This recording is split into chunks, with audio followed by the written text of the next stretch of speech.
Prepare your angry comments, folks, because we're talking about everyone's favorite season, Season 15, Crystallized. A while back, I made a video reviewing the whole season, and why I think it's the worst piece of Ninjago TV media we've ever received. This is a video that I'm generally satisfied with, but I feel like I could have talked about the character of Lloyd more. The way they handled Lloyd in the season was so misguided that it was genuinely impressive to me. So, I thought I'd make a video highlighting basically how not to write your protagonist. As the title of this video implies, I believe there is one precise moment in the season that completely ruins Lloyd's character. And it's a moment that we're going to get to, but in order to understand what's being ruined here, we need to show you what's there in the first place. But before we start this discussion, I just want to say, liking Ninjago Crystallized in spite of its problems is absolutely perfectly fine, and there's nothing wrong with getting enjoyment in a piece of media that I don't. Please do not take this video as a personal attack or me saying you aren't allowed to enjoy this season, as enjoying a piece of fiction is completely okay, because it's just fiction. At the end of the day, these are just opinions on a children's show made to sell toys. It's not the end of the world if someone has a different opinion on it than you.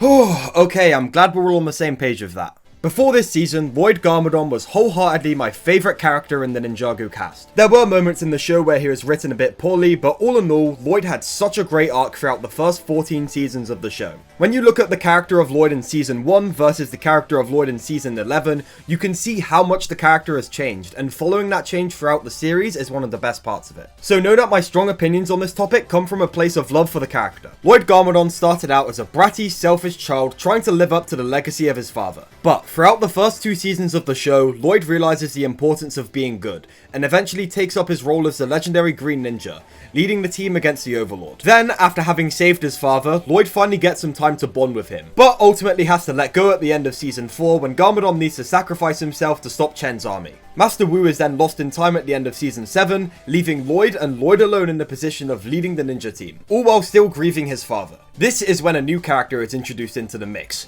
Harumi. Harumi's parents were killed by the Great Devourer attack of Season 1. Harumi blames the ninja for this because they were the ones who were supposed to stop the Great Devourer from being resurrected. Because of this, Harumi wants to put the ninja in their place. And seeing as the evil side of Garmadon was the one that killed the Great Devourer, she wants to bring that side of him back to the living world. The route she takes to doing this is by manipulating the ninja team so they play right into her plan. And she achieves this end by manipulating the team's weakest link, which, as you can guess, is Lloyd. She appeals to all of Lloyd's weaknesses and insecurities. The pressure of being the Green Ninja, having lost parents, everything that Lloyd feels bad about in his life, Harumi appeals to and exploits. By giving Lloyd a person who he thinks can confide in how he feels, she sets him up to be heartbroken. Which eventually happens, and is something Harumi takes great pleasure in. This leads to Lloyd becoming very depressed throughout a good chunk of the Oni trilogy, and even after he's pulled out of that funk by people like Mustake, Lloyd leaves this whole debacle with deep-rooted trauma and trust issues. Your only mistake is that you're trusting and good, and see the best in people. Not anymore. There is absolutely a lesson to be learned from the incident with Harumi, and that's to be careful who you trust. But Lloyd's issue now going forward, which is pretty perfectly demonstrated by the clip I just played, is that he took that lesson too far. He went from trusting absolutely everyone, no questions asked, refusing to see any red flags, to trusting absolutely no one. There is a lesson to be learned, but Lloyd has learned the wrong one. This is where Akita comes in. What's great about these two characters is that they both have these same deep-rooted trust issues, and it's what carries their story throughout the season. Throughout the first few episodes of their interactions, both of their relationships with each other are pretty badly tanked because of their trust issues. Akita hides as a wolf in the first few episodes because she isn't sure that Lloyd can be trusted, and then Lloyd absolutely explodes on her for this happening because of that infraction. But after a while, Lloyd and Akita realize that they have a lot in common, and eventually put their differences aside and then fight the Ice Emperor. With the thing that even ends up defeating the Ice Emperor in the end being Lloyd's trust that Zane will break free of Vex's brainwashing. The lesson Lloyd and the viewer ends up taking away is that yes, it is important not to trust everyone because there are people out there who are malicious and want the worst for you. But applying that to everyone is insane and is going to lead you to living a miserable and lonely life. Lloyd realizes that there is still good in people and starts to begin to see that again. As an example, he sees the good in the AI in Prime Empire such as Aquino and Racer 7 and pushes these complete strangers he doesn't know to being the best people they can be. Or his interactions with Twitchy Tim in the island, when he's able to apply the lessons he's learned from his own bad experiences in order to help Tim. This leads us into the first 13 episodes of Crystallized, which, while inoffensive, are very messy for his character. We start out with Lloyd being completely done with taking responsibility for other people after the departure of Nia, which is actually a pretty solid place to continue his character arc, but that is immediately dropped. Then, Lloyd's mad that the ninja are being replaced by the new ninja, which is a bit weird, but isn't the end of the world, but that thread is also completely dropped.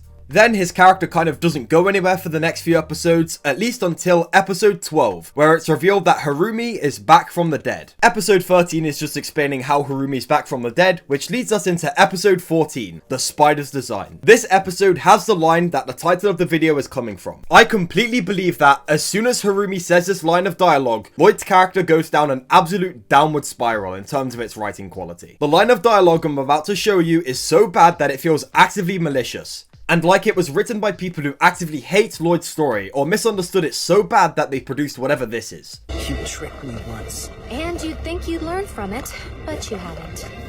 Clearly. Hear that, everyone? Lloyd has not learned from his mistakes at all, as stated by the show. The character development seen in Season 8, Season 9, Season 10, Season 11, Season 12, Season 13 is now all completely gone in one single line of dialogue. Now, this line could work if it was something that Lloyd would be proving wrong later in the season, but the problem is it isn't. In this season, Lloyd falls for Harumi's manipulation again and again and again, as if he hasn't learned anything at all. In literally 7 seconds worth of dialogue, Ninjago managed to erase 6 seasons of character development for its central protagonist. I don't use this term often because I believe a lot of the time it's used by people, it's pretty inaccurate. But this is such a clear-cut example of character assassination. In case you don't know what character assassination is, character assassination, also known as character derailment, is when an established character becomes largely different, exhibiting behavior contrary to what has previously been shown. But it's no matter of organic character growth. Rather than gradually changing in response to events and experiences, a derailed character will exhibit shockingly unusual behavior that implies maleficence or incompetence on the part of the writers. And I believe that the characterization of Lloyd in Ninjago Crystallized is a perfect example of this. As the season goes on, more of the values that are core to Lloyd's character continue to be completely eroded for no reason. For example, that part I mentioned earlier about Lloyd seeing the good in people? You're an Oni. The Oni are incapable of caring. All they do is destroy. This is especially stupid because the person who pulled Lloyd out of his depression I mentioned earlier is herself an Oni. This would be more tolerable if Lloyd were to admit he was wrong about this, but the closest we get to anything like that is Lloyd saying maybe. You think it may be possible for an Oni to learn to care? I don't know. Maybe? The Oni's capacity to care is not some distant possibility, it's something you've seen before. Lloyd sees the value in being good, now he beats the tar out of innocent civilians just to feel good. Yeah, that felt good.